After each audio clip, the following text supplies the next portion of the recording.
back at VeraSage Symposium Day 2. They've just heard the commercial from Grey Kite. We get more feedback about the commercial than we do about the show. So what he says about the book must be true. Actually. So, all right. Next up is John Chisholm. I've had the privilege of spending a great amount of time with, not duration, not effort, certainly with John down in Australia. Even had the wonderful opportunity to stay with he and his wife at his house a couple of years ago. We had, and last time visited a great winery. So when you're in Australia, this is the guy to get hooked up with. We've had some really great chats on the phone, and I love the way this guy thinks. So, John Chisholm, all right, welcome. Thank you, Ed. Is this on? No? Yep. Okay. Thank you, everyone. I guess you can. Those that are here for the first time, you can sort of see, can't you, listening to Chris and Tim and yesterday, the other fellows and even yourselves, why I just love being part of this VeraSage community. So I think, I've been, lucky enough to be a fellow here since 2011. And I think it's absolutely wonderful, the changes that you're each making, not only to certainly change my life, but, change to businesses out there. So, thank you to my fellows for that. Clearly, it was only Sean that got the memo that dress like you did at your own Bucks party when you got married. So I apologise for what I'm wearing. I've had the pleasure of, as Ed said, working with Ed with a number of clients, working with Ron with, extensively, and Tim Williams, certainly in Australia, and, other places around the world. In fact, Ron, this time last year, we're in Bogota. Now, I've done a couple of these DET talks in recent years, and it's sort of been, hanging it on Ron a bit. So Ron said to me, please, John, just be a bit mature this year and don't hang it on me. And it's just so great watching El Duce grovel. And sure, Ron. But I do want to talk a bit about the Bogota. This time last year, we were literally in Bogota, Colombia. Now, Ed, they have coffee in Colombia. They really do. It's their largest legal export, and it is terrific. And Ron and I were there for a few days, and I just have a couple of pictures to show you. Here's Ron addressing the partners at the Bogota law firm. Such a hit. Look, the photo's a bit misleading. There were a couple of people there. This guy walked in off the street, and no, he just loved it. Can't understand English, but he loved Ron. This was me addressing the team at the. No, look, you shouldn't feel bad. I just thought we have to get a balance here because, everyone thinks that Ron does, Ron makes mistakes too. That was our driver that took, didn't take me, took Ron to the airport in Bogota. Oh, I'm going to talk a bit about, I know Ron's been incredibly busy this year, as you all know, and I think Ron, I can tell everyone, Ron's been working on a book, been researching, and it's going to be is it your 8th or 9th book, Ron? Still a long way behind Matthew Burgess, I might add. So anyway, Ron's been researching this book for most of this year, so, we are very privileged that you could, give it time to be here this weekend. I think it's being launched just before Christmas for the Christmas buyers. And I had the opportunity of reading. Ron sent me the manuscript, and look, of all Ron's books, I have to say, this is the one that is, has got the most passion. You can see the research is so deep, and I would thoroughly recommend when it is launched in December that you get a hold of it. Ron can tell us where where it is, and Ron's done an incredible amount with the professions, changing the mindset of the accounting profession and the legal profession, IT, bookkeepers, advertising profession, all that sort of stuff. So in this book, Ron moved on, did his research to move on to another profession, to move them away from the billable hour. So Ron's new book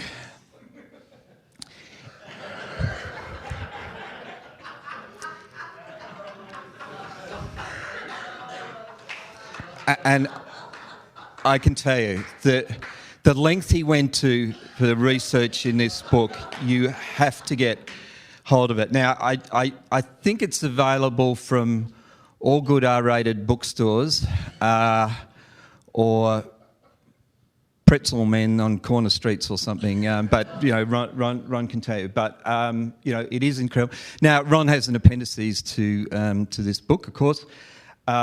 So there's a link. The photos are available at www.bakerforex.com.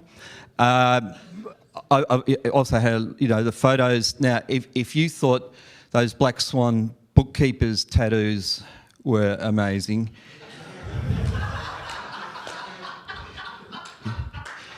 you should see some, the big V, the Verisage V, on some of Ron's clients here. Ron Baker was here, but so I think the book launch is in Vegas. It is at 2 a.m. in the morning. Probably the first time book launch. You'll see at that time, but just out for the Christmas rush. So buy some for your families. I'm sure you'll love it.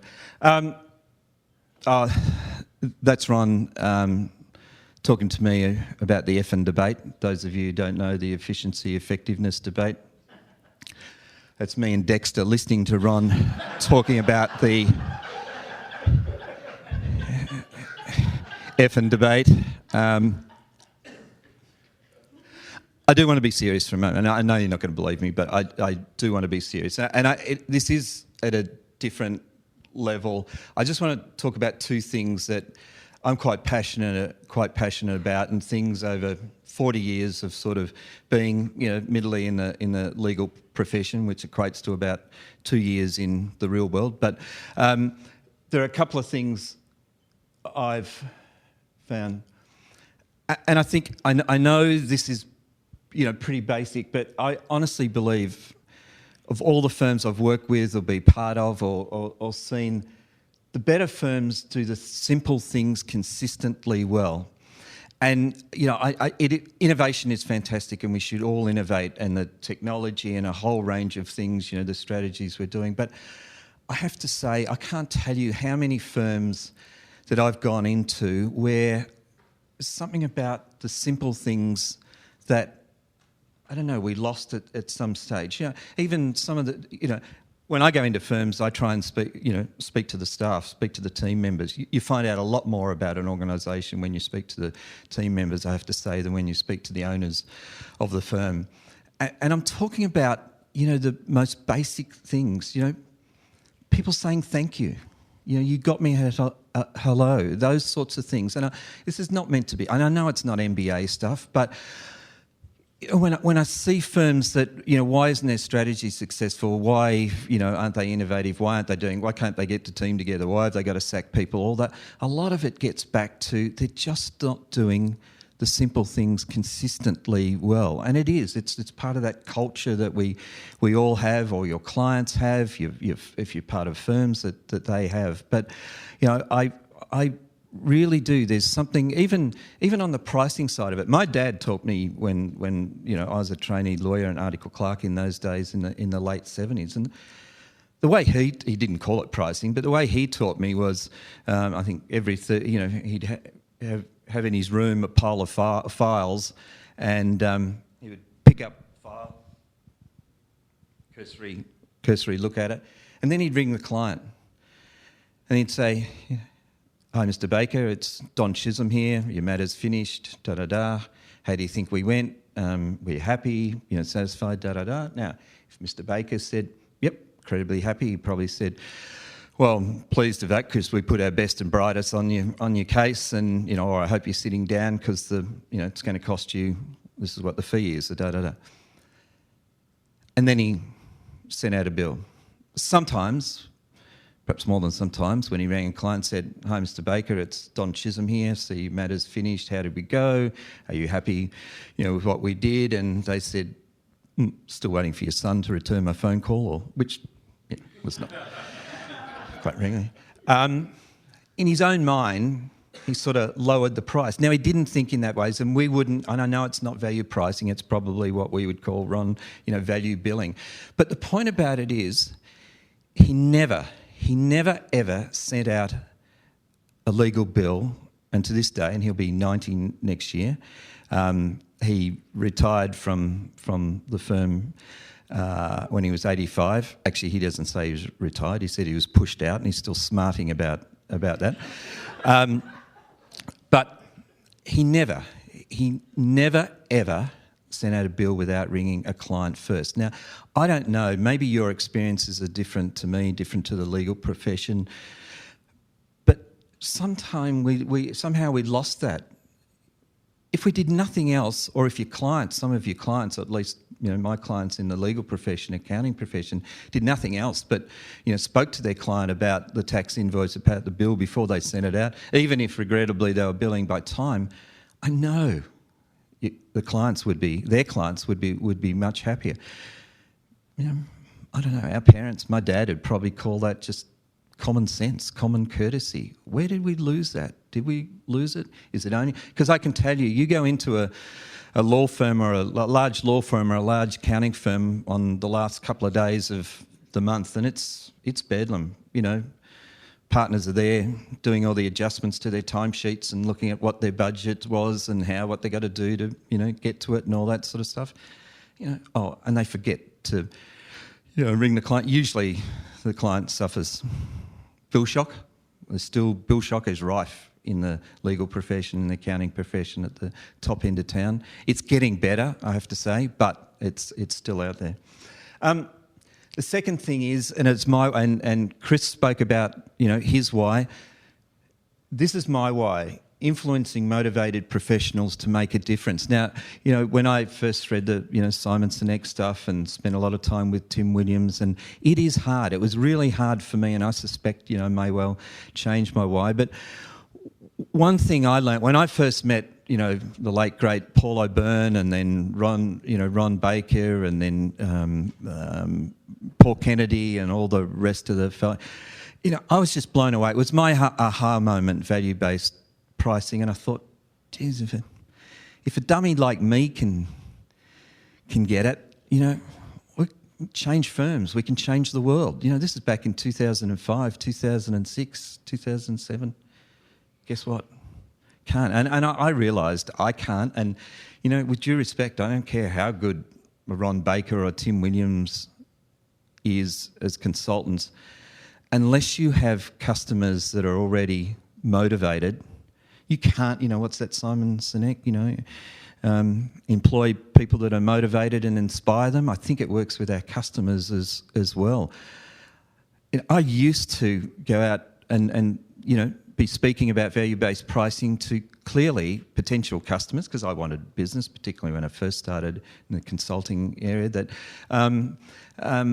they were just not motivated, or they weren't motivated to do or they were motivated in different ways to what I was, and it can kill you. It used to really worry me as a professional. Now, I think developing that talent to find out that whether my potential customers are motivated or not.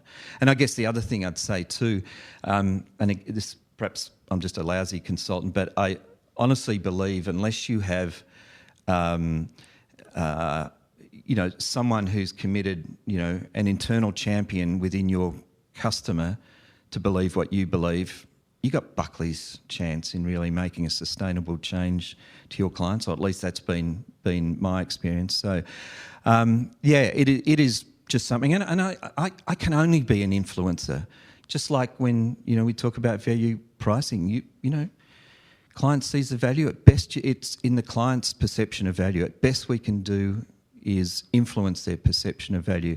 The best I can do is influence some motivated professionals that there is a better way of practicing their craft. There is a better opportunities out there. There is a better way of looking after, and as Chris was talking about, caring for their clients. And I honestly believe the VeraSage principles, the principles that we all believe in, is that much better way. Finally, I would love it one day that I know I had to bring all the Aussies over here to Allen, Texas. As my daughter Erin keeps telling me, it isn't Dallas, Dad. No, it's not Dallas. Which is fantastic. We would love to have you, though, come to Australia. And I know you're going, yeah, it's just so far. It's just so far. Well, it's on a plane. You tell me you don't care about time. So what's 16 or 24 hours between friends? So love to have you come. We would treat you to our conference facilities in the outback. This was a conference went to the other day. Come to Australia and enjoy, and love to see you there one day. But thank you again to all my fellows for allowing me to be part of this. Thanks. All right, John Chisholm.